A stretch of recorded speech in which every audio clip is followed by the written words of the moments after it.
안녕하세요. 배종훈 소장입니다. 역발상 투자 비법에 대해서 5주간 강의를 하게 되었습니다. 무더운 여름을 시원하게 보낼 수 있는 강의가 되도록 최선을 다하겠습니다.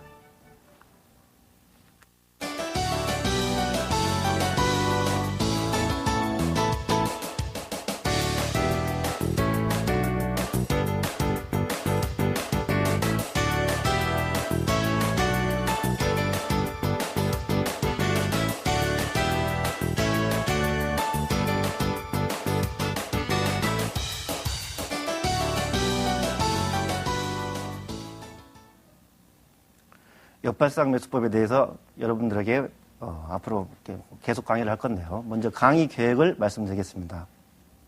제1강은 역발상 매수법에 대해서 할 거고요. 제2강, 3강은 급락주 매수기법, 4강은 눌림목 하한가 매수법에 대해서 할 것이고, 마지막 5강에서는 실전 사례를 분석해서 여러분들한테 강의를 해드리겠습니다. 그러면 먼저 오늘은 역발상 매수법이란 무엇인가에 대해서 본격적으로 여러분들하고 이야기를 하도록 하겠습니다. 역발상 매수법이란 것은 여러분도 아시다시피 모든 트레이딩의 본질은 대중과 거꾸로 가는데 수익이 있다 라는 데서 이제 시작을 한 겁니다. 이 이야기는 물론 저 혼자가 한 것은 아니고요. 위대한 역발상 투자가 존 템플턴이 했던 이야기입니다. 존 템플턴은 여기다 보시면은요, 진정한 가치 투자란 자산이나 상품을 그것을 진정한 가치보다 낮은 가격에 매수하는 투자다 라는 얘기를 존 템플턴은 했었습니다. 존 템플턴의 투자 원칙에 대해서 이제 먼저 알아보겠습니다. 현명한 투자자는 투자자들의 감정적 대응이나 잘못된 판단으로 시장이 급락하거나 급등할 때 다수의 매도자나 매수자들이 저지르기 쉬운 무분별한 행동에 휩쓸리지 않는다 그랬습니다. 투자자로서 성공하기 위해 필요한 것은 어리석은 행동을 하지 않는 능력과 냉철한 판단력. 자, 존 템플턴의 투자 원칙에 대해서 좀 더 자세히 알아보도록 하겠습니다. 존 템플턴은 다른 투자들이 낙심하여 주식을 팔 때 매수하고 탐욕스럽게 살 때 매도하라. 그렇게 위해서는 강인한 정신력이 필요하며 비로소 엄청난 수익을 올릴 수 있다고 하였습니다. 진정한 가치 투자란 자산이나 상품을 그것을 진정한 가치보다 더 낮은 가격에 투자하는 투자자를 가리킨다. 저는 여러분들한테 이 존 템플턴을 소개를 하면서 사실 생각을 많이 했습니다. 그래서 어떻게 하면 여러분들한테 진정한 가치 투자에 대해서 얘기를 해서 설명을 잘 드릴까에 대해서 무척 고민도 많이 했습니다. 근데 보통 사람들의 특징은 주식을 제가 브릿지증권 사이버 영업 팀장을 하면서 한 200명 이상을 가르쳐 봤는데요. 보통 사람들은 주식은 올라갈 때 사고 내려갈 때 팔고 그렇습니다. 근데 지금 존 템플턴의 얘기 중에서 이런 얘기가 있습니다. 대부분의 투자자들은 약세장이란, 원래 이제 베어 마켓이라고 하지 않습니까? 약세장이란 용어가 곰이 손을 아래로 내려치는 것이라 생각했지만, 존 템플턴은 주가가 훨씬 더 하락하여 더 큰 수익을 안겨다 줄 거라고 확신했기 때문에 곰이 그와 하이파이브 하기 위해서 손을 위로 들어 올리는 것이라고 생각했답니다. 여러분, 주가가 하락할 때 여러분들 되게 어쩌습니까? 겁이 나죠. 사실 저도 엄청나게 겁이 납니다. 근데 오늘도 주가가 하락할 때 저 같은 경우는 한 10번 정도 매수를 했었고, 올라올 때 팔고 해서 수익을 내고 나왔습니다. 주가가 하락할 때 주식을 산다는 것은 결코 아무나 할 수 있는 것은 아닙니다. 어떤 엄청난 용기와 아울러 냉철함. 존 템플턴은 어렸을 때부터 애 늙은이 같다는 얘기를 많이 들었다고 합니다. 항상 냉정하게 대처한 현명한 투자자는 투자자들의 감정적 대응이나 잘못된 판단으로 시장이 급락하거나 급등할 때 다수 매도자나 매수자들이 저지르기 쉬운 무분별한 행동에 휩쓸리지 않는다고 존 템플턴은 말했습니다. 존 템플턴의 가치 투자 전략에 대해서 잠시만 보고 넘어가도록 하겠습니다. 존 템플턴은 시장은 인간의 탐욕과 공포를 먹고 자란다라고 말했고요. 두 번째, 비관론이 팽배할 때 투자하라. 세 번째, 바겐 헌터가 되라. 네 번째, 중요한 결정 시 직관에 따르고 감정을 개입하지 말라고 했습니다. 자, 여기서 말하는 세 번째 한번 보실까요? 바겐 헌터. 여러분, 바겐 헌터라는 말이 뭔 뜻인지 아시겠죠? 바겐이라는 말 자체가 좀 싸게 판다, 뭐 이런 뜻 아니겠어요?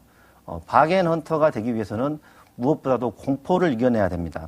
그래서 존 템플턴 같은 경우는 투자자로서 성공하기 필요한 것은 어리석은 행동을 하지 않는 능력과 냉철한 판단력이 가장 중요하다고 말했고, 또한 템플턴은 만일이라는 시를 좋아했답니다. 영어로는 if죠. 첫머리를 제가 잠깐 읽어드리겠습니다. 만일 내가 모든 것을 잃었을 때 고개를 똑바로 둘 수만 있다면 이라는 문구로 시작을 한다는데요. 위기의 순간에 냉정함을 잃지 않는 초인적인 능력이 존 템플턴은 있었다 그렇습니다. 자, 그러면 지금 현재 존 템플턴이 했던 얘기 중에서 실전 사례를 한번 보여드리도록 하겠습니다. 이 레모네이드 가게의 바겐세일에 대한 얘기인데요. 네, 아주 유명한 얘기죠. 어떤 학생이 아르바이트를 하게 됐습니다. 아르바이트를 하게 돼가지고 레모네이드 가게 아르바이트를 하게 되죠. 근데 이제 그 레모네이드 가게의 원재료 값이 50원에 쉽게 얘기해서 한 프리미엄이 50원. 그래서 이 학생은 100원 정도의 레모네이드 가게를 판다는 식으로 얘기를 했다는 거예요. 그래서 학생들한테 내가 레모네이드 가게를 정리를 하겠다. 너희들이 와서 이 가게를 인수할 사람 있으면 와라 해가지고 학생들 4명 정도가 왔다는 거죠.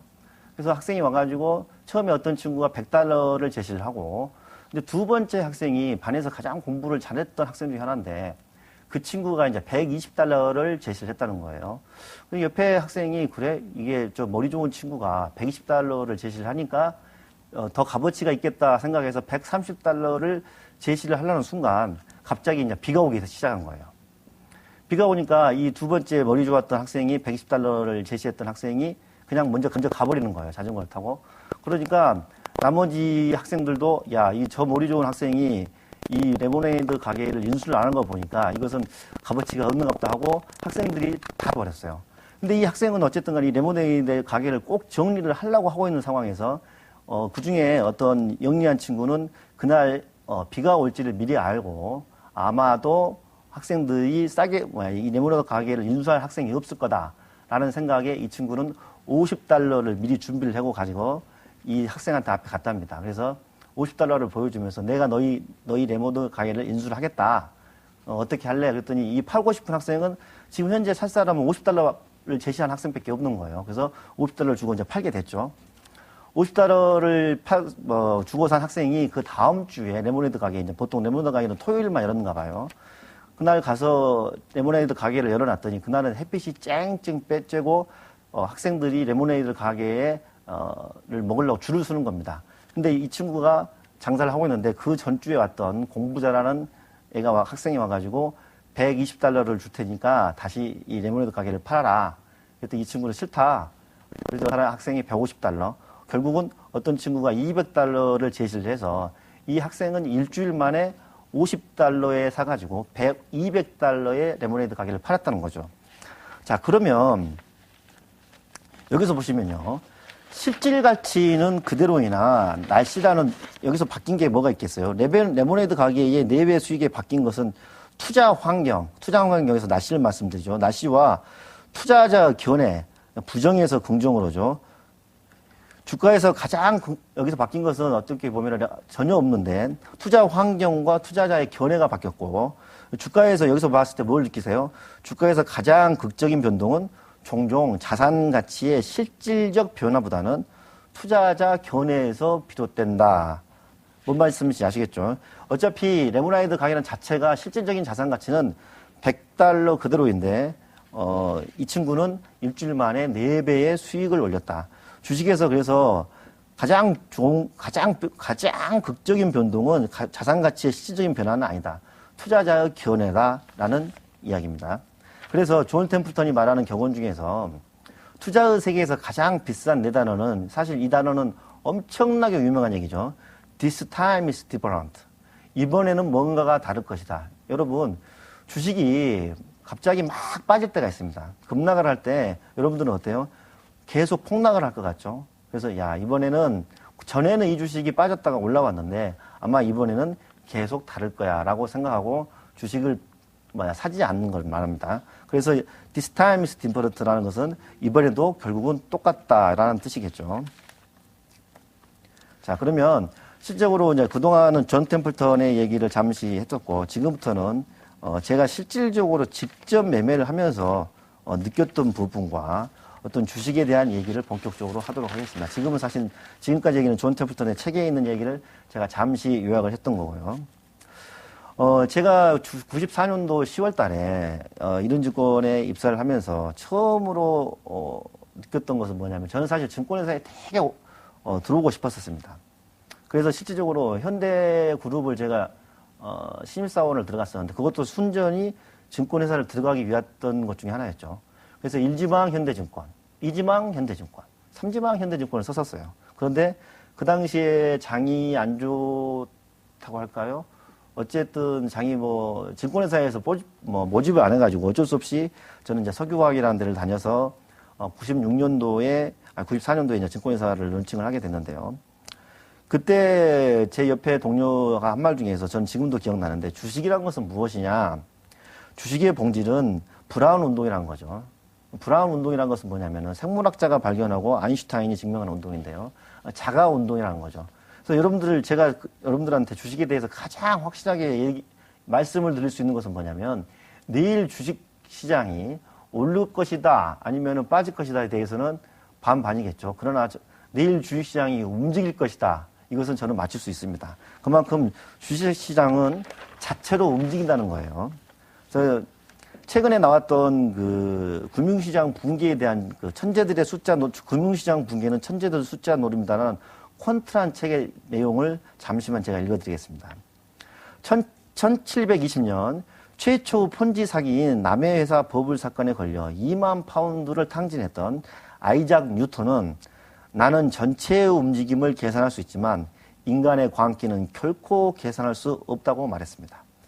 끊임없이 시장을 뒤흔드는 불안의 밑바닥에는 인간의 탐욕이 또아리를 틀고 앉아있는 것이다. 예나 지금이나 변함없이. 천재 중에 천재인 뉴턴도 남의 회사 버블 사건에 걸려서 2만 파운드를 탕진했던 것은 어쨌든 인간의 광기였다는 거죠. 그래서 인간은 보통 여러분들도 마찬가지, 저도 마찬가지, 자기 자신도 그렇고 되게 합리적인 존재라고 생각을 합니다. 그러나 인간은 합리적인 존재라고 하지만 실제로는 그렇지 않은 경우가 대부분인 거죠. 대표적인 예가 누구겠습니까? 혹시 폴포트라고 아십니까? 캄보디아 사태에서 자국민 600만 명 중에서 200만 명을 학살한 폴포트가 했던 얘기가 있죠. 자기는 그 사람들을 그렇게 자기 국민을 학살하고 나서도 너무나 합리적인 행동을 했다. 틀린 행동을 한 번도 안 했다고 폴포트는 결국 얘기를 하고 혼자 스스로 늙어서 죽어갑니다. 인간은 그러면 왜 이렇게 광기적인 행동을 하고 비이성적인 행동을 하냐? 인간한테는 대중을 따르는 본능이 있다는 거죠. 시장은 인간의 탐욕과 공포를 먹고 자란다 이런 말도 있는데요. 인간이 대중을 따르는 본능이 어떤 정도냐면요. 실험을 해봤는데요. 공원에서 일본에서 한 실험인데 어떤 사람이 공원을 혼자 이렇게 걸어가고 있어요. 그런데 일부러 학생들 한 10명 정도가 갑자기 공원에서 그 사람 앞을 거꾸로 확 이렇게 뛰어가는 거예요. 그랬더니 이 사람이 혼자 앞으로 자기 가는 길을 가다가 나머지 10명을 뒤돌아 해가지고 따라가더라는 거죠. 그래서 인간은 대중을 따랐을 때 어떤 안정감, 이런 안도감, 이런 걸 느낀다는 거예요. 본능이라는 본능이 인간은 대중을 따라가게 됐다는 거죠. 여러분들도 주식 투자를 하다 보면 주식시장이 막 오르면 같이 사고 싶고 막 빠지면 팔고 싶죠. 그게 인간의 본능이란 거예요. 그리고 설사 그렇게 해서 깨지더라도 어떻게 보면 안도의 한숨이라고 할까? 제가 봤을 때는 그런 것 같아요. 이번에 한번 예를 들어볼까요? 이번에 평창 동계올림픽이 된다고 발표를 했지 않습니까? 그 다음날 저는 이제 잘 모르는데 제가 이제 방송을 하다 보니까 옆방에서 어떤 분이 강원랜드 주식을 사야 된다. 평창 동계올림픽이 유치가 돼서 가장 수혜를 보는 주식은 강원랜드일 것이다. 라고 신문에도 나왔고 하여튼 그런 모양이야 봐요. 저는 사실 이 데이트레이더는 신문을 잘 안 보는 건데 그 얘기를 듣고 방송을 듣고 여러분들이 우우 사니까 주식이 살짝 올랐었죠. 결국은 그 뒤로 아마 저는 주가는 안 봤지만 아마 많이 빠져 있었을 거예요. 대중들은 그렇게 어떤 뉴스를 듣고 대중이 살 때 그 주식을 사고 싶은 그런 욕망이 제가 봤을 때는 생기는 것 같다 이런 얘기입니다. 그러나 실질적으로 투자의 세계에서 돈은 누가 버냐면은 대중하고 거꾸로 가는 사람이 번다라고 말씀을 일단 드리겠습니다. 그래서 지금 그동안 제가 직접 매매하면서 느꼈던 얘기를 본격적으로 하도록 하겠습니다. 자, 그러면 제가 왜 역발상 매매를 하고 빠지는 주식을 사게 된가에 대해서 일단은 말씀을 드릴게요. 예, 미국 같은 경우에서 보면은요, 미국도 월가에서 주식 쉽게 해서 주식 하시는 분들을 뽑기 위해서 경영학과, 경제학과 여러 명을 뽑았다는 거예요. 그런데 실질적으로 지금 누가 최고의 퍼포먼스를 내고 있냐면은 인문학을 전공한 친구들이 퍼포먼스를 내고 있답니다. 쉽게 해서 어떤 이 인간의 역사와 인간의 삶이 제가 봤을 때는 주식에 많이 녹아 있는 것 같아요. 그래서 주식에는 뭐가 있냐면은 자연의 위대한 섭리인 확률 회귀 파동 이론이 적용된다. 제가 봤을 때는 그런 거죠. 지금 제가 확률이라는 말을 썼는데요. 20세기까지만 해도 확률론에 대해서 학자들이 가장 무시했던 분야가 확률론이랍니다. 뭐 확률론이 뭐냐? 뭐 어차피 주사위 한 번 던지면 6분의 1, 동전 던지면 2분의 1인데 뭐 그게 뭔 중요한 얘기냐라고 한쪽에서 많은 논란이 있었어요. 그런데 우주를 연구를 하고 천체를 연구를 하고 아니면 원자를 연구를 하고 분자를 연구해 봤더니 모든 것이 확률로 움직이더라 이거예요. 그래서 21세기 들어서 가장 지금 주목받고 있는 학문이 확률론인데요. 예를 들면 이런 거죠. 여러분들이 쉽게 해서 이제 좌파와 우파를 보통 이제 우리가 정치를 할 때 얘기를 하는데 저 같은 경우는 이제 대표적인 우파 중에 한 명인데요. 이 인간이 사람의 뇌가 태어날 때 3분의 1은 우파로 태어나고 5분의 1은 좌파로 태어난다는 거예요. 나머지 중간에 있는 사람들은 그때그때 환경이나 어떤 영향에 따라서 바뀌는데 거기서 이제 중도파라고 하는 거죠. 인간의 자체도 쉽게 해서 어떤 그 좌파와 우파도 확률에 따라서 구분이 된다는 거예요. 그래서 누구 말대로 어떤 그 자기가 가지고 있는 사상, 어떤 사르트르도 끝까지 좌익 사상이 좋다고 하면서 죽어갔지만 좌익이 옳다 아니면 우익이 옳다는 그 사상도 본능, 확률에 따라서 결정이 된다는 거죠. 그래서 자연의 섭리인 확률론이 주식시장에서 가장 많이 적용이 된다. 그래서 아까도 말씀드렸다시피 this time is different가 아니라 this time is same. 주식시장은 과거에 움직였던 어떤 그런 움직임이 지금 또 현재에 움직인다는 거죠. 그래서 확률이 주식시장에 많이 적용이 된다. 그리고 회귀 이론이라는 것은 뭐냐면요. 예를 들면 10,000원 하던 주식이 15,000원을 가면은요. 제가 봤을 때 15,000원이 막 올라가면은 어떻게 보면은 유명한 책이 있죠. 모든 주식은 작전이다 이런 얘기도 있는데 10,000원짜리의 디저브 저는 이제 그 디저브라는 단어를 상당히 좋아하는데 10,000원짜리 값어치가 있다 이거예요. 원래 주식이. 근데 갑자기 10,000원짜리 주식을 어떤 세력들이 어떤 사는 사람들이 많아가지고 15,000원까지 막 올라가요. 근데 그러면 그 주식이 앞으로 1년 후에는 어떻게 될 것 같아요? 결국 다시 10,000원이 되죠, 보통. 보통 그렇습니다. 가서 한번 차트를 쳐보시면 그러죠. 아울러 10,000원짜리 주식이 있는데 어느 날 갑자기 예를 들면 아시아나항공이라 예를 한번 들어볼까요? 아시아나항공이라는 주가가 보통 전에 보면 이제 5,000원도 하고 뭐 10,000원도 하고 뭐 지금 대한항공은 60,000원도 하고 70,000원도 하는데요. 10,000원짜리 가사 아시아나항공이 만원짜리 주식을 쭉 옆으로 횡보를 하고 있다 이거예요. 근데 어느 날 아시아나항공이 전에도 이제 그런 일이지 요새는 그런 일이 별로 없는데 추락사고가 발생을 해요. 그러면 10,000원짜리 주식이 얼마까지 빠져요? 9,500원, 9,400원까지 막 빠집니다. 그러다가 내일 모레 되면 또 어떻게 되죠? 다시 10,000원짜리로 가는 거죠. 자, 그게 회귀 이론이라는 거죠. 그래서 주식시장에서 가장 많이 적용되는 이론이 제가 봤을 때는 확률 이론과 회귀 이론. 회귀 이론을 이용한 게 저희 급락주 매수법이고 가치 투자라고 제가 말씀을 드리겠습니다. 그러면 주식의 과연 본질은 뭐냐 이거죠. 여러분들은 보통 주식을 하시는 분들은 일단은 주식은 본질이 항상 올라간다 이런 생각을 많이 갖고 계시죠. 전제는 주식은 올라가는 거다. 돈만 있으면 사실은 부자의 하루를 현금으로 놔두고 계신 분이 제가 봤을 때는 거의 없어요. 제가 여러분들의 구자를 이렇게 보면은 전 종목 다 주식으로 가지고 있으시죠. 그래서 왜 그러겠어요? 주식 자체를 올라간다고 생각을 하는 거예요. 올라간다고. 그렇기 때문에 주식 자체의 본질은 상승이라고 생각을 하는 거죠. 그러나 저 같은 경우는 주식의 본질은 뭐라고 보냐면은 일단은 아까도 말씀드렸다시피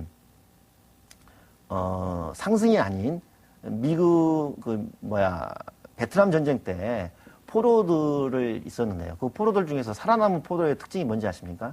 낙관주의자가 있고 비관주의자가 있어요. 보통 사람들은 낙관주의자가 살아남았다고 생각을 하시죠. 그러나 그건 아니란 거죠. 예를 들면 그 당시 크리스마스 때 석방이 된다고 생각을 하고 포로들이 그 고생을 찾는다는 거예요. 이번 크리스마스 때 석방이 될 것이다. 근데 막상 크리스마스가 돼가지고 석방이 안 되면 크리스마스 때 석방이 될 거라고 낙관했던 포로들은 하나 둘씩 힘없이 죽어간다는 거예요. 그럼 어떤 사람이 사냐? 크리스마스 때는 비록 석방이 안 될 것이지만 언젠가는 내가 석방이 될 것이다. 곧 비관적이지만 비관적 낙관론자들이 생존을 한다는 거예요. 그래서 저는 주식에 대해서 어떻게 생각을 하냐? 비관적인 낙관론자죠. 주식 자체가 계속 올라간다는 생각은 낙관론자들의 생각이고, 저 같은 경우는 주식 자체는 빠질 것이다. 그러나 빠졌다가 올라올 것이다. 라고 생각하는 거죠. 항상. 그래서 비관적인 낙관론자가 저는 주식의 본질이라고 생각을 하고 있는 겁니다. 그리고 항상 제가 이제 주식을 하면서 보시의 마음을 가져야 된다. 이런 말을 하는 건데요. 이것은 여러분들이 그 이름도 유명한 무릎에서 사서 어깨에 팔라 이런 얘기입니다. 대중이 너무 사고 싶을 때, 그러니까 쉽게 해서 투매할 때는 저희들이 주식을 사주고, 대중이 너무나 사고 싶을 때 저희들이 팔아서 팔고 싶은 사람들 소원 성취해주고, 사고 싶은 사람들 소원 성취해주는 자체가 보시의 마음이라고 제가 써놓은 겁니다. 그리고 가끔 이제 주식을 하시는 분 중에서 주식을 사는 것이 국가 경제 발전에도 기여되고, 아울러 뭐 경제도 많이 알고, 본인 자체가 예를 들면 되게 이 세상을 이해하는데 되게 도움이 되고 뭐 박식해지고 이런 생각을 갖고 계신 분이 가끔 계세요. 가끔. 근데 저는 주식 경제신문도 제가 이제 보기도 하지만 주식 자체는 그냥 뭐라 해야 돼요? 카지노 자본주의의 하나의 작품이다. 주식 자체는 싸게 사서 올라올 때 파는 거다라고 생각하는 게 제가 봤을 때 가장 좋다고 저는 봐요. 그래서 우리 같은 사람은, 저 같은 경우는 뭐 주식 공부를 물론 과거에 상장기업 분석을 비고도 자기도 하고 뭐 뜯어서 주머니에 넣어갖고 다니면서 외우기도 하고 했지만, 그렇게 외운다고 해서 경제 지식이 늘어난 것도 아니고, 제가 보니까 특별하게 물론 돈을 벌기 위한 행동이었지만 그런다고 해서 결국 돈이 벌리는 것은 아니다 이거라는 거죠.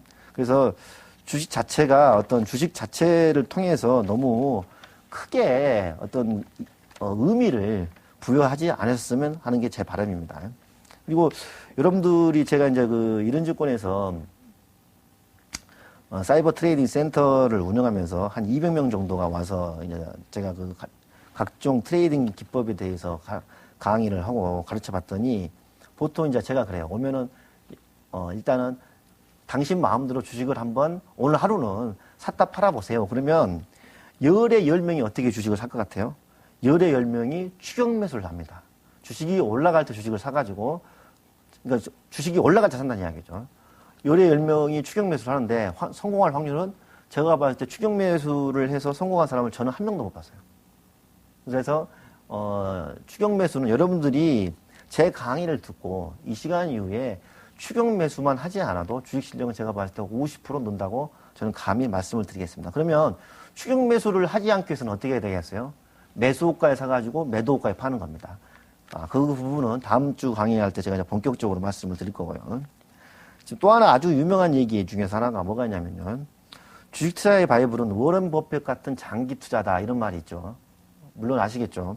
자, 그런데 최근에 나온 책이지만 워런 버핏은 엄청난 천재가 아니고 운 좋은 바보다라는 책이 나와 있습니다. 뭐냐? 미국의 인구가 한 3억 되죠. 미국의 인구가 3억인데 장기 투자를 한다면 반드시 워런 버핏 같은, 쉽게 해서 대박을 낳고 팔고 나서 주식을 사면 또 대박이 나고 어떤 그런 해서 천문학적인 주식 투자로 돈을 벌 수 있는 인물이 반드시 나온다는 거예요. 워런 버핏이 똑똑해서 그러고 장기 투자를 해서 그런 게 아니라 운이 좋았다, 운 좋은 바보다라는 이야기가 있습니다.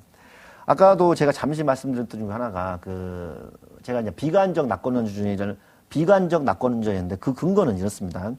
미국의 경우는 회사의 평균 수명이 한 15년 정도 된다 그러네요. 물론 한국은 한 10년밖에 안 됩니다. 그럼 결국은 어떻다는 얘기죠? 100년간을 회사 없고 주식 자체가, 제가 이제 가끔 그런 좀 극단적인 이제 표현을 쓰지만, 왜 주식은 정가후약이냐? 오전에 오르고 오후에 빠지냐? 주식 자체가 저는 그렇다는 거죠. 어떤 주식 자체가, 회사 자체가 없어지기 위한 과정이다.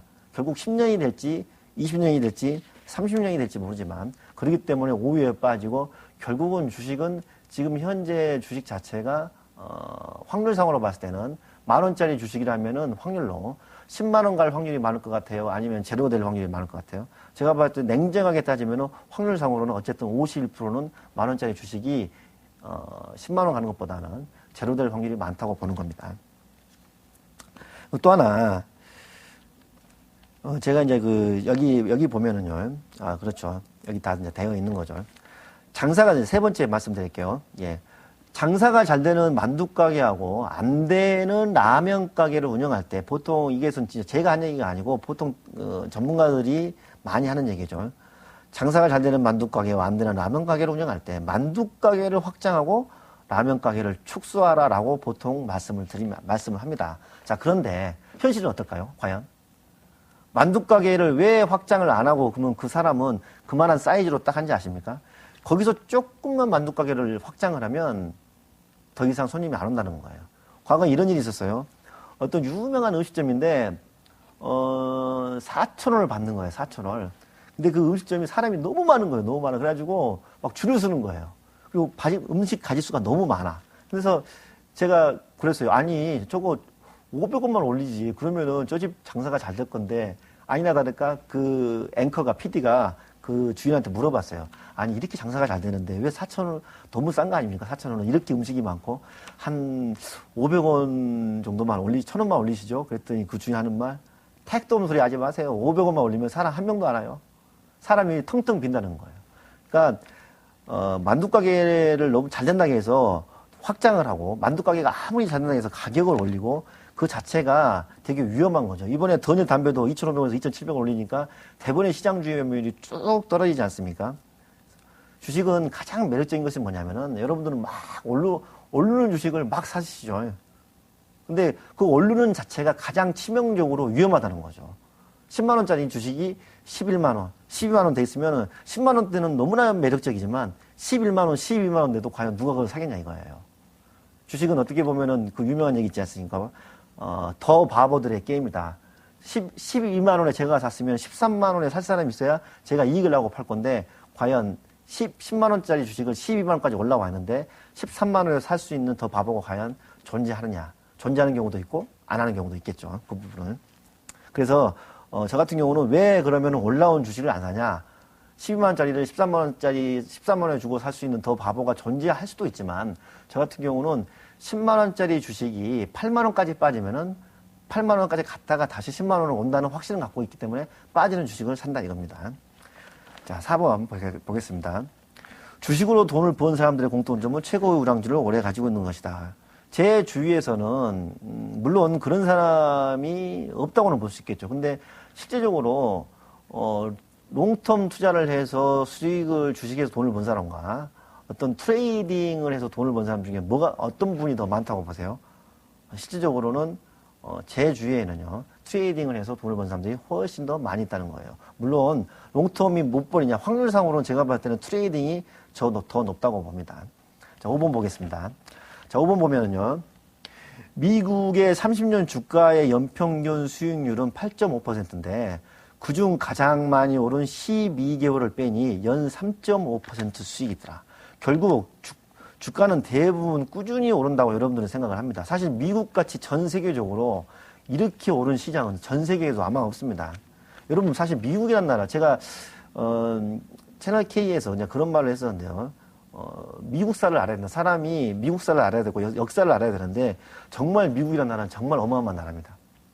그 중에서도 미국은 천재들이 만들어서 바보도 운영할 수 있는 나라라는 얘기가 있어요. 근데 그 중에서 가장 제가 봤을 때 역사적으로 가장 유명한 인물은 한 명만 뽑으려면 저는 알렉산더 해밀턴을 얘기를 하는데요.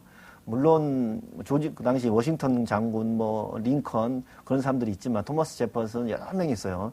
근데 실질적으로 좀 더 깊이 들어가 보면은 미국은 어떻게 보면 알렉산더 해밀턴이 만든 저런 나라라고 감히 말씀을 드릴 수 있겠어요.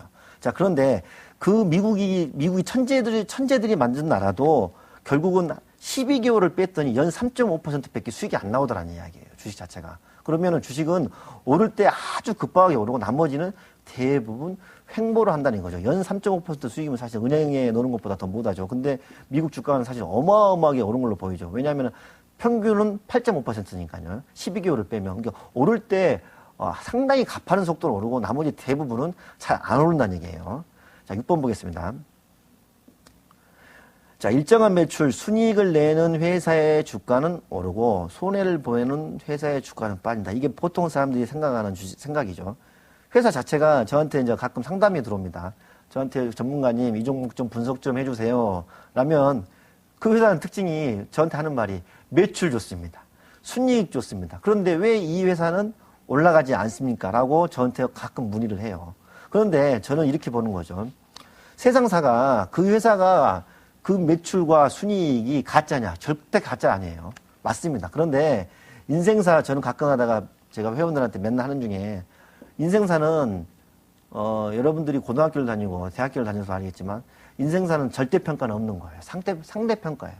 여러분이 가지고 있는 회사 자체가 매출도 좋고 순이익도 좋아요. 그런데 상대편 회사가 그 경쟁 회사가 지금 현재 제가 보유하는 회사보다 매출과 순이익이 더 좋으면 지금 가지고 있는 여러분 회사는 10,000원짜리 주가가 어떻게 될 것 같아요? 9,000원, 8,000원, 7,000원으로 막 빠지겠죠. 같은 경쟁은 상대평가를 한다는 거예요. 그러면 또 하나 반대로 그러면 손해를 보는 회사의 주가는 10,000원짜리 주식이 그러면은 9,000원, 8,000원, 5,000원, 4,000원 갑니까? 그러지 않잖아요. 또 손해를 보는 회사도 그 회사 자체가 어떤 아이템이라든가 어떤 M&A라든가 안에 어마어마한 앞으로 비전이 있으면 그 회사 주식은 10,000원짜리 주식이 적자지만은 20,000원, 30,000원도 가는 게 주식이잖아요. 그래서 여러분들 자체 물론 그 기본적 분석에서는 제가 봤을 때 가장 중요한 것 중에 하나는 방금 이 이야기예요. EPS예요. 그 주당 순이익이 가장 중요합니다. 저도 거기에 대해서는 200% 동감하는데 주당 순이익 자체가 그대로 과연 주가에 반영이 되고 회사가 이익을 내는 회사가 그대로 주가에 반영이 되냐? 현실은 꼭 그렇지는 않다는 거죠. 만만치 않다는 거예요. 자, 그래서 자, 7번 보도록 하겠습니다. 올라가는 주식을 그래서 여러분들은 올라가는 주식을 사야 하고 손절매는 어떤 가격을 정하여 반드시 해야 한다. 제가 보니까 어떤 주식을 추천을 하면 가끔 하다가 이제 문의를 해요. 손절매는 어떻게 해야 되는 건데요? 손절매는 어떻게 해요? 어떤 가격 이하로 떨어지면 무조건 팔아야 된다. 저도 그 말에 대해서는 동의를 하는 부분도 있고 안 하는 부분도 있는 거예요. 추세선을 이탈한 주식은 사실 많이 빠져요. 예를 들면 최근에 하이닉스라든가 아니면은 OCI 같은 경우겠죠. OCI나 하이닉스 같은 추세선을 어떤 이탈하는 분위기. 근데 사실은 추세선을 이탈을 했을 때가 저희는 기회예요. 이탈을 딱 해가지고 빠졌을 때 그때 투매가 나오는 거거든요. 그때 투매를 사서 장중 고점에 파는 게 저희들 매매인데 어쨌든 그 자세한 부분에 대해서는 좀 이따가 다음 시간에 말씀을 드리도록 하겠습니다. 자, 그러면은 실질적으로 매매를 하는 데 있어서 지금까지보다 실질적인 팁에 대해서 매매 실전 팁에 대해서 잠시 말씀을 드리도록 하겠습니다. 여러분들이 보시면 지금 현재 주식이 올라가는 주식을 여러분들 사인하는 걸 좋아하시죠. 근데 지금 제가 지금 여러분들한테 해드릴 부분은 미국의 그 성공한 데이트레이더 15명이 했던 이야기 중에서 가장 공통점이라고 제가 생각이 된 부분을 몇 가지를 여러분들한테 말씀을 드리도록 하겠습니다. 그 친구들이 하는 얘기가 뭐냐면요. 미국도 마찬가지라는 얘기죠. 겉으로 보이는 것이 전부가 아니다. 항상 그런 생각을 가지고 계셔야 돼요. 여러분들도 보면은 주식 차트 보고 일봉 보고 예를 들면은 눈에 상장기업 분석하고 많은 자료를 갖고 계시지 않습니까? 그러면서 그 보이는 자체가 전부라고 생각을 하고 있어요. 그러나 실질적으로 트레이딩으로 주식에서 돈을 버는 사람들의 특징은 뭐냐? 겉으로 보이는 것이 전부는 항상 아니다. 뒤에 있는 걸 보려고 그런 거죠. 특히 주식이 예를 들면 막 올라올 때는 시기에서 팔라는 생각을 가지고 항상 저는 주식이 올라오면 무섭습니다. 왜? 올라오면 팔아야 되니까. 이 상승이 끝나면은 기다린 것은 하락밖에 없는 거예요. 그리고 하락할 때도 가슴이 뛰죠. 왜? 이 하락이 끝나면은 올 것은 상승밖에 없으니까요. 그 다음에요. 트레이딩에 있어서 이 사람들이 하는 얘기가 집중력은 필수이다. 그리고 이 사람들이 하는 얘기입니다. 성공한 데이트레이더 15인이 공통적으로 하는 얘기가 강세를 보일 때마다 잠시 약세를 보일 때 매수하라. 이런 얘기를 했어요. 자, 이 얘기는 뭔 얘기겠어요? 이 얘기는 이제 눌림목 강의에 대해서 제가 한 4강, 5강에서 자세한 얘기를 드릴 건데요. 어떤 주식이 강세를 보일 때 여러분들 절대 쫓아가서 사시지 말라는 얘기예요. 강세를 보이다가 어떤 주식이 강세를 보이다가 잠시 약세를 보이는 것이 눌림목이라 하는데 그러면 왜 강세를 보일 때 사지 잠시 약세를 보일 때 성공한 트레이더들이 주식을 사겠습니까? 그 이유는 뭐겠어요? 강세를 보인다는 자체가 여기서 보면은요. 강세를 볼 때 초동기에 너무 강세를 보인다고 생각한 것은 가짜 강세일 수가 있고요. 그래서 이제 나중에 말씀을 드리겠지만 퍼센트가 중요하다는 거죠. 강세를 보일 때보다 잠시 약세를 보일 때는 강세를 보이는 게 퍼센트가 있어요. 예를 들면 2 내지 3% 정도를 오르고 그 다음 1%를 하락을 해서 더 이상 안 빠지는 종목, 이런 종목은 사라는 얘기거든요. 자, 이런 얘기는 나중에 자세한 얘기를 하도록 하겠습니다. 그리고 판단이 잘못되었다는 것을 깨달으면 빨리 잘못을 시인해라, 이런 말을 하는데요. 여러분들이 주식을 사면서 느끼는 게 있을 거예요. 여러분들도 주식을 딱 사보면 있지 않습니까? 아, 내가 잘못 판단을 했구나. 이 주식은 내 생각대로 안 움직이고 좀 너무 약한데, 이런 느낌이 반드시 있을 거예요. 그럴 때는 그냥 손절매하고 나온다, 이 얘기예요. 가끔 가다가 저 같은 경우도 사실 주식을 트레이딩을 하면서 손해를 보는 케이스가 지금 이 세 번째 걸 못하는 거예요. 분명히 매수를 했어요. 주식이 빠져서 매수를 해가지고 분명히 오를 거라고 생각을 했는데 얘가 오르지 않은 것은 이제 빠진다는 거죠. 그러면 내 판단이 잘못됐다는 거예요. 그것을 본인이 잘 알아요. 본인이 알아면 그것을 팔아야 되는데 본인이 에이 어떻게 되겠지 하고 가끔 주식을 쳐다보지 않는다든가, 아니면 속칭 저희들이 이제 화가라는 표현을 쓰는데 그리는 거예요. 올라라 올라라 올라라 이렇게. 근데 그 주식은 본인은 알고 있어요. 아, 이 주식은 내가 판단을 잘못했으니까 빠질 거다 하고 있는데 행동을 하지 않는 겁니다. 자, 그러면 또 하나, 모멘텀이 죽으면서 주가가 오를 때 팔고 강세를 보이는 주식이 일시적으로 약세를 보일 때 사는 것이 데이 트레이딩의 가장 기본이라고 이 사람들은 많이 말을 하고 있어요. 또 하나, 이 친구들이 하는 얘기 중에서 증시에는 겁먹은 신참들의 돈이 많이 돌아다닌다고 합니다. 자, 그러면 이 증시에 겁먹은 신참 돈에 대해서 제가 잠시 좀 더 자세한 얘기를 해드리겠습니다. 여러분, 주식시장은 아까도 말씀드렸지만 어쨌든 게임장이죠. 주식 어떻게 보면 게임장인데, 주식시장 자체가 이게 불합리 게임이란 거죠. 왜 불합리한 게임이세요? 여러분들도 이제 바둑을 두고, 제가 이제 바둑은 한 5단 두고 당구는 한 250 치는데요. 제가 바둑이 5단이면은 5급, 6급들하고 6점씩 접어주기도 하고, 어떤 게임 자체를 고수와 하수는 치수라는 게 있는 거죠. 어떤 치수를 정해가지고 어떤 어드밴티지를 주죠. 근데 주식시장은 어떻습니까? 저같이 10년, 15년 된 사람이나 오늘 처음 주식을 한 사람이나 똑같은 조건에서 매매를 한다는 거예요. 그렇기 때문에 신참들이 주식시장에 들어와가지고 돈을 벌기가 쉬울 것 같아요? 깨먹기가 쉬울 것 같아요? 당연히 깨먹는 거예요, 당연히. 저도 94년도부터 시작해가지고 2000년까지 참말로 엄청나게 깨먹었습니다, 엄청나게. 근데 처음에 주식을 해가지고 돈을 제가 봤을 때는 벌 수가 없는 게 주식시장의 구조예요. 그렇기 때문에 지금 처음으로 주식을 하신 분들은 무엇을 해야 되겠습니까? 첫 번째, 그렇죠. 돈을, 투자 금액을 줄이는 수밖에 없는 거예요. 투자 금액을 줄여가지고, 보통 제가 이제 센터를 운영할 때 주식을 배우게 하겠다고 센터를 찾아옵니다. 그 사람들의 특징이 평균 2천만 원이에요. 2천만 원도 사실 적어요. 3천만 원? 많으면 5천만 원? 1억도 가져오죠. 2천만 원, 3천만 원이 주식을 시작해야 되는 돈이라고 대부분의 사람들이 생각을 하고 있더라 이거예요. 근데 보통 이제 그 정도 가지고 오면 저한테 뒤통수를 한 대 맞죠. 에라 이 자식아, 네가 3천만 원 운영할 실력이 되냐 해가지고 뒤통수 맞고 돈 다 빼고 저희들은 데이 트레이딩은 200만 원만 넣게 해가지고 시작을 시킵니다. 여러분들도 본인 실력 대비해서 운영을 하셔야 돼요. 본인 실력은 500만 원 운영할 실력인데 5천만 원을 운영하고 있고 1억을 운영하고 있고, 이렇게 되신 분들은 무엇을 해야 되겠습니까? 그렇죠.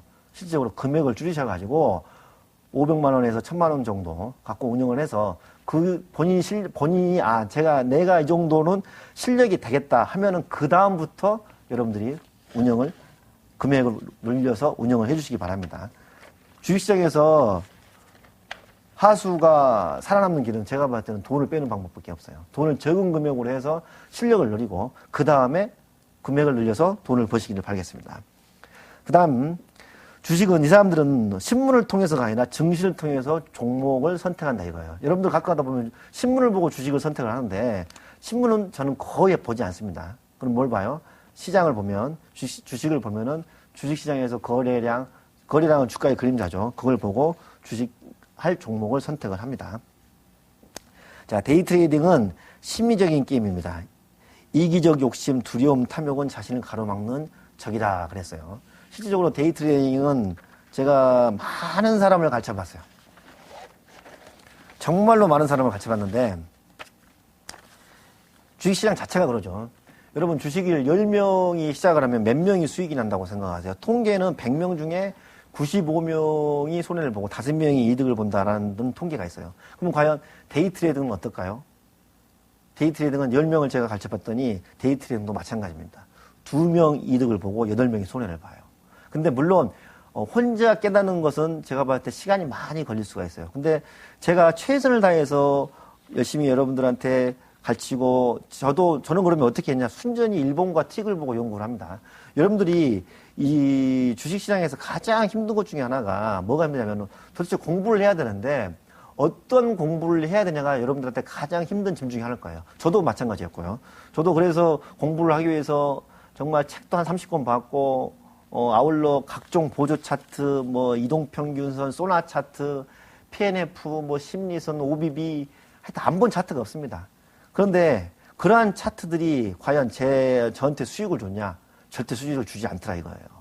그래서 그러면은 책에 보면은 그런 차트들이 다 맞다고 나오지 않습니까? 책에는 맞는 차트만 올리는 거예요. 그래서 실질적으로 식전 매매에 그 차트를 집어넣으면, 보조 차트를 집어넣으면 생각보다 맞지 않아요. 그래서 여러분들이 저를 만난 이후에 제가 여러분들한테 정말 권유하고 싶은 것은 보조 차트 보지 말라는 거죠. 그러나 뭘 봐야 됩니까? 일봉을 보셔야 돼요. 일봉은 주식시장은 전쟁터인데요. 일봉과 틱 차트는 전쟁터에서 나가는 갑옷이에요. 그러면은 무기는 뭐냐, 칼은 뭐냐, 현재 거 화면입니다. 그래서 여러분들이 앞으로 주식시장을 하는 데 있어서 일봉 보시고 틱 차트 보시고 현재 거 화면을 보시고 세 개에서 여러분들의 수익이 결정이 나는 거예요. 그러면 뭐예요? 그렇죠. 당연히 종합지수 일봉 중요하죠. 코스닥 일봉 중요하고 지금 여러분 보시면은 중용주 일봉이 날아가고 있어요.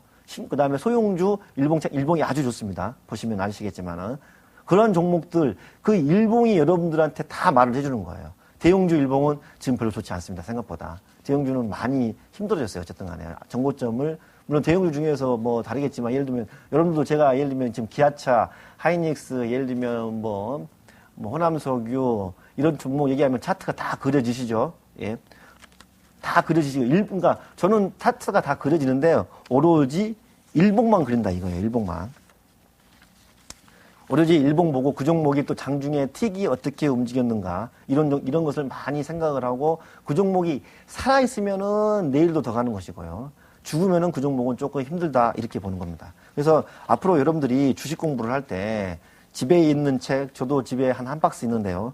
지금은 제 방에도 주식책이 한 권도 없고 저희 집에도 한 권도 없습니다. 딱 한 권 있네요. 성공한 데이트레이더의 어떤 뭐 심리적인 거 하나 있지 어떤 차트가 나와 있는 거라든가 그림이 나와 있는 거라든가 하는 그런 차트는 아예 없거든요. 그래서 여러분들도 이 시간 이후에 제가 정말로 말씀드리고 싶은 거 하나, 일봉 열심히 보시고요. 틱 차트 보시고요. 분봉 보시고, 현적 화면 통해서 보시고요. 그리고 주가는 거래량의 그림자입니다. 거래가 많이 되는 종목을 여러분들이 매매를 하셔야 돼요. 근데 거래는 또 적당한 선이 있죠, 물론. 너무 많이 된 것은 거래 꼭지고요. 사실 모든 주식의 꼭지는 아주 간단해요. 꼭지에서 거래 꼭지가 나오는 거예요. 거래 꼭지에 장대 음봉이면은 사실 완전 꼭지예요. 여러분이 가지고 있는 주식 자체가 거래 꼭지, 장대 꼭지를 앞에서 보여줬다. 그럼 그 종목은 못 가는 거예요. 그러니까 거래량이 가장 중요하다. 그럼 거래량 어떻게 돼야 되냐? 그 주식의 어떤 그 정상적인 거래량이 있는 거죠. 예를 들면 몇백만 주, 몇십만 주, 뭐 몇천만 주가 된다든가 이것도 조금 문제가 있는 거고 예를 들면은 300원짜리, 400원짜리 주식이 1억 주씩 된다. 이것도 좀 문제가 있는 거죠. 아울러 300원짜리, 400원짜리 주식이 뭐 100만 주 된다. 이것은 사실은 아예 올라갈 가능성이 없다고 봐야 되는 거죠.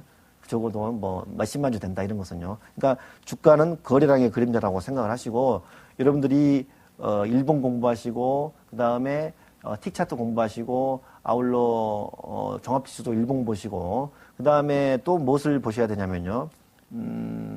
그것은 보셔야 돼요. 어떤 공시라든가 그 회사가 어떤 내용 이건 꼭 보셔야 돼요. 그다음에 어떤 테마 형성은 같이 보셔야 돼요. 예를 들면 지금 뭐 박근혜 테마다, 손학규주 테마다, 아울러 뭐 예를 들면 지금 뭡니까 그 헬스케어 테마다 이런 거 테마하고 연관되어 있는 것은 반드시 같이 보셔야 돼요. 그래서 근데 그중에서 무엇을 봐야 되냐면은 1등 종목을 봐야 되는데 지금 세상이 조금 바뀌어졌어요. 예를 들면 옛날 같은 경우는 같은 헬스케어 테마면은 그 헬스케어에서 1등이다. 세종 메디칼 1등이다 하면 그 종목은 막 하고 나머지는 좀 못 가고 그랬었는데 지금은 같은 테마끼리도 힘겨루기를 합니다. 상대평가를 해요. 그래서 지금 제약주 중에서도 뭐 예를 들면 보령제약이 됐든 뭐가 됐든 뭐 보령제약은 테마가 여러 가지 섞여 있는 거지만은 그런 테마 내에서 힘겨루기 하는 종목을 그때 여러분들이 잘 보시고 가장 살아있는 종목으로 해서 매매를 하셔서 여러분들이 꼭 수익을 내시기를 바라겠고요. 어쨌든 지금 현재 제가 다시 한번 말씀드리고 싶은 것은 대중은 여러분들은 어떠한 본능이냐면요. 대중을 따르는 본능이 있다 이거예요. 절대적으로 대중을 따르는 그러한 매매는 하지 마시고 혼자 청개구리가 돼야 된다. 청개구리 아예 그려놓고 사세요. 옷도 파란색만 입고 다니시고 신발도 파란색 신으시고 청개구리가 돼야만 돈을 번다 생각을 하시고 항상 대중하고 다르게 청개구리가 된다는 생각을만 가지시고 트레이딩을 하시고 주식을 보신다면 앞으로 여러분들한테 큰 수익이 있을 걸로 저는 생각이 됩니다. 그래서 오늘 여러분들한테 성공적인 투자를 위한 역발상 매수법에 대해서 간단하게 이 정도까지 말씀했습니다.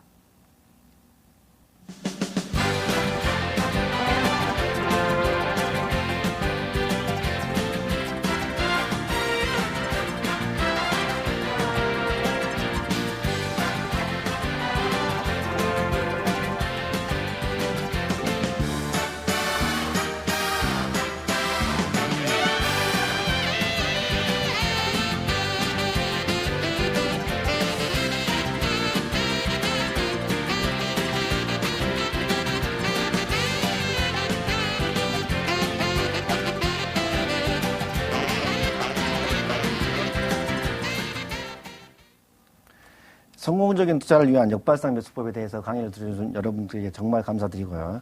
다음 주부터는 본격적으로 급락주 매수 기법에 대해서 여러분들하고 강의를 하도록 하겠습니다. 그동안 시청해 주신 여러분 고맙습니다.